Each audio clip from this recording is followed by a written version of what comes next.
Oigan, mis chamacos, aquí con ustedes hemos estado platicando todos estos días, pretendiendo entender las causas, pretendiendo ver las consecuencias de lo que ha sido suspender eventualmente la evaluación al magisterio, lo cual hemos tratado de platicar todo esto llevándolos a niveles de la Constitución violada. Pero nadie mejor que nuestro invitado esta mañana para hablar de este tema. Él todavía apenas está reponiendo del comunicado de la Secretaría de Educación Pública que lo hizo encanecer en 3 días.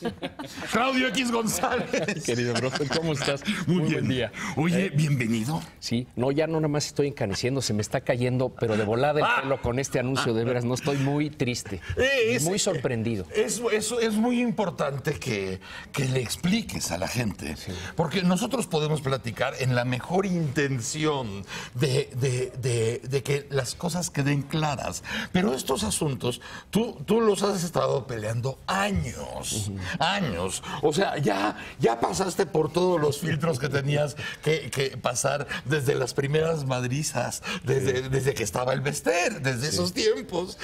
Te estaban bateando para que te callaras, para que le bajaras. Ahora ya es un tema común. Sí. Ahora ya la gente sabe que no estabas buscando bienes o riquezas en tu lucha, sino que era una cuestión que ahora lo estamos viendo en sus consecuencias, una tragedia anunciada. Sí. Y la estuviste anunciando desde hace un rato y ahorita estamos viendo esta suspensión de la evaluación que para nosotros significa uno de los pilares de la reforma educativa. Cuéntanos cómo se da eso, qué consecuencias tiene y qué tan grave es. Es gravísimo, es muy, muy grave. Me explico. Logramos finalmente, después de muchos años, una reforma constitucional y legal para empezar la transformación de nuestro sistema educativo. Sí. ¿Por qué? Porque tenemos un atraso de décadas.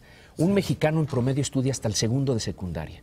Y en calidad tenemos los peores resultados de la Organización para la Cooperación y Desarrollo Económico, lugar 36 de 36 países. Eso pone a nuestros niños y jóvenes en una situación de profunda desventaja frente a sus pares del mundo. Sí. En esa lógica de transformar nuestro sistema educativo, nos atrevemos a transformar nuestra Constitución, nuestras leyes, y a decir, antes se heredaban, se vendían, se entregaban en automático por razones políticas las plazas y nunca se evaluaba a los maestros, entonces no sabíamos si están preparados o no están preparados, si necesitan capacitación o no necesitan capacitación. La reforma se atreve a decir, ninguna plaza se puede entregar ni por renta, ni por herencia, ni por politiquería. Solo los mejores que queden en un examen pueden pasar a ser maestros. En la meritocracia. En la meritocracia, en la transparencia, en la rendición de cuentas y en la meritocracia. Segundo, a todos los maestros los tenemos que evaluar obligatoriamente. A los que les vaya muy bien, los promovemos, los mejoramos, los dignificamos, los convertimos en los héroes que debe ser un buen maestro en un país. A quienes necesitan capacitación, obligatorio que se capaciten porque tienen que enseñar bien. A quienes no saben, tienen que dejar el salón. Después de 3 reprobadas, hasta 3 oportunidades les da la Constitución.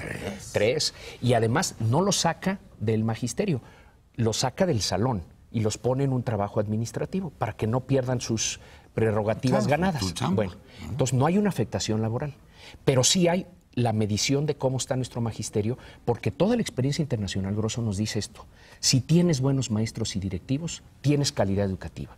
Y si no tienes eso, aunque tengas becas, aunque tengas infraestructura, aunque tengas tecnología, no vas a lograr la calidad educativa. Entonces, la reforma al tercero constitucional se vuelca a que nos den mejores maestros y directivos para nuestros niños. Y es un derecho fundamental, consagrado en la Constitución para nuestros niños, el que aprendan en la escuela, no nada más que vayan a la escuela. Bueno, eso nos atrevemos. Y un viernes en la tarde, lluvioso, en 2 líneas, la Secretaría de Educación Pública suspende indefinidamente la evaluación ante el chantaje de unos delincuentes que se llama Coordinadora Nacional de Trabajadores de la Educación, que reinan en Oaxaca, Guerrero, Michoacán y Chiapas, que tienen los peores resultados educativos del país, que le fallan a sus niños hasta en 50 días de los 200 días del ciclo escolar, que se dedican a tomar carreteras, a tomar aeropuertos, a secuestrar camiones y personas, sí, a quemar, a desquiciar ciudades y plazas como lo hemos vivido aquí en la Ciudad de México, y el gobierno cede al chantaje de estos tíos, bueno, pues es que ya no entendemos nada. Y en el camino rompe a la Constitución, rompe la ley y rompe la moral. ¿Por qué? Sí. Porque vuelve a poner la política por encima de la educación y los derechos de los niños. Y eso ya no se vale en México del siglo XXI. Pero y además, en un exceso, si ya la situación era grave, ahora se vuelve insultante. Porque en un comunicado de 2 renglones violas la Constitución. Imagínate. O sea, ante el chantaje cedes de una forma además cobarde, porque ni siquiera das la cara. Efectivamente. Mandas el comunicado y la Constitución prevé que la evaluación corresponde al Instituto Nacional de la Evaluación Educativa por arriba de la Secretaría de Educación Pública. Efectivamente, porque la reforma crea un órgano autónomo, claro, que es el máximo rector de la evaluación en el país, y solo él puede decidir si se quitan las evaluaciones o si van a las evaluaciones o cuál es el calendario de las evaluaciones. Y ellos sacan un comunicado en donde salen a defender su autonomía y dicen, yo estoy listo para practicar los concursos y todas las evaluaciones. Entonces yo no sé a qué se refiere la Secretaría de Educación Pública cuando dice que hay nuevas circunstancias que hacen suspender las evaluaciones. Tenemos que pensar entonces que son motivos políticos, que ceden al chantaje de estos ¿Para salvarla que la semana de elecciones? Pues esperamos que eso sea, pero aún así me parece un error garrafal, porque tú no puedes hacer la Constitución a un lado porque hay elecciones y al rato porque pasó el cometa Halley. A ver, no se vale. El primer obligado a cumplir con la ley y hacerla cumplir es el presidente de la República y todos los funcionarios. Y ahora, por conveniencia política, hacen a un lado la ley y además lastimando a la más importante de todas las reformas, que es la reforma educativa. Pero entonces, haber llegado a la reforma educativa era ponernos, vamos a decir, un intento de emparejarse con el mundo claro, de los parámetros que han logrado en planes de 25 y 30 años sacar adelante a su país gracias a la educación. Y de pronto, en este chantaje, en esta coyuntura, regresamos 30 años atrás, porque finalmente la relación del gobierno con estos grupos ha sido de esa manera, tolerándolos y dándoles dinero cada año para que le bajen al desmadre, ¿no? Sí. Oye, te voy a desmadrar a Oaxaca, ten. Así es. Te voy a desmadrar a Chiapas, ten. Sí. Y así ha sido la relación de los últimos 25 años, por lo menos. Bueno, y llegamos al ridículo en donde estas gentes controlan la educación y el presupuesto educativo de sus entidades. Y ese es el presupuesto educativo más importante de Oaxaca, de Guerrero, de Michoacán y de Chiapas. Y luego, no hay dinero para combatir la pobreza, no hay dinero para la infraestructura, no hay dinero para la salud, pero eso sí, ¿qué tal la cantidad de comisionados? ¿Qué tal la cantidad de aviadores? ¿Qué tal la cantidad de vividores del presupuesto? Sí, por Dios, o sea, de gente que vive de tu dinero, de mi dinero, del dinero de Marisa, del dinero de todos los mexicanos y que aquí sirven a la educación, no sirven a la educación, se oponen a la educación, quieren tirar la reforma al tercero. Entonces, además el gobierno, al no suspenderle el pago a estas personas, lo que logra es estar financiando la oposición a la reforma educativa. Y eso sí no tiene el menor sentido. Ahora dinos, ¿de qué tamaño es la cadena de intereses? ¿O de qué tamaño debe ser para que el mismo gobierno de nuestro país haga el ridículo, reculando a un chantaje y rompiendo la Constitución, haciendo a un lado al instituto que le corresponde y nada más a él? Ver lo de la evaluación, porque el mismo INE pudo haber dicho, lo que dice el secretario de Hacienda no es cierto, porque si alguien lo puede suspender soy yo. Exactamente. Y debe de meter una controversia constitucional para defender su autonomía. ¿Lo harán? Pues ojalá que sí. Nosotros ya se los pedimos públicamente y deben de hacerlo porque tienen que ellos defender a la institución. ¿Sí? Antes que defenderse ellos personalmente, tienen que defender la autonomía de la institución. ¿De qué tamaño es el despropósito? Te comento esto. Estado de México tiene 3 millones de alumnos y tiene 68,000 pagos a maestros. Oaxaca tiene 900,000 alumnos y tiene 83,000 pagos a maestros. Es decir, tiene una tercera parte más de maestros y tiene una tercera parte de los alumnos que hay en Oaxaca.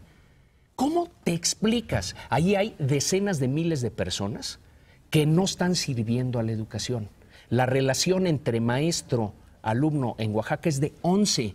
Eso ni en Finlandia, ni en Corea.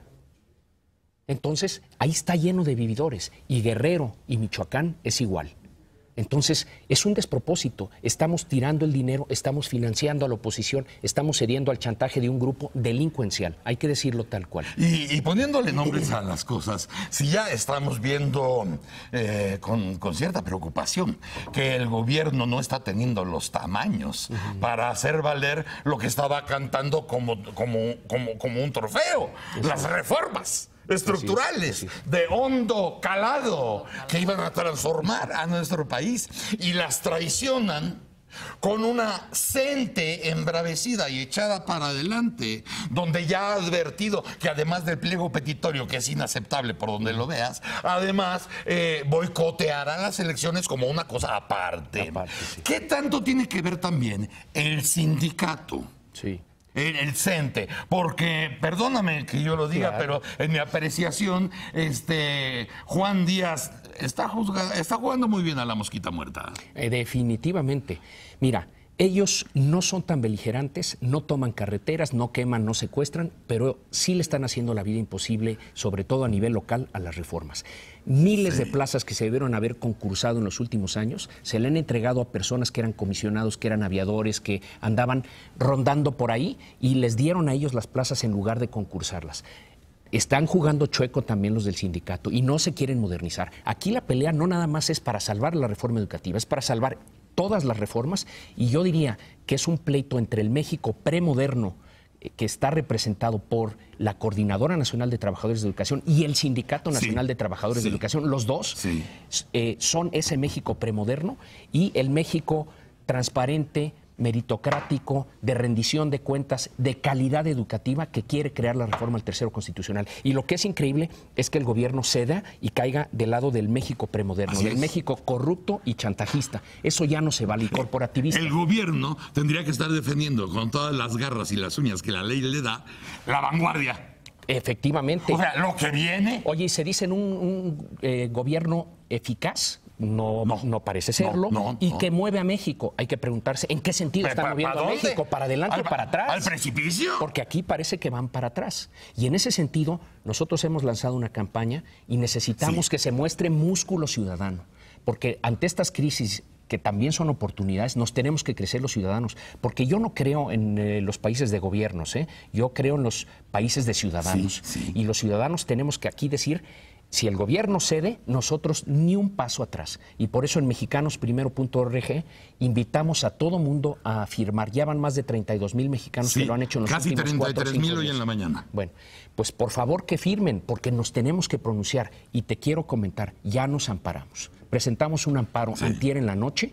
Hoy tenemos una rueda de prensa en un rato para anunciar todos los pormenores de ese amparo, pero buscamos que se suspenda los efectos del acto del Ejecutivo. ¿Por qué? Porque es inconstitucional, porque usurpa las funciones del Instituto Nacional Educativo, y porque los ciudadanos no nos podemos quedar pasivos cuando se quiere violentar las leyes, el orden, el Estado de Derecho y sobre todo los derechos de los niños y la reforma educativa. No puedes burlarte de la inteligencia de todo un país por compromisos que no te atreves a deshacer.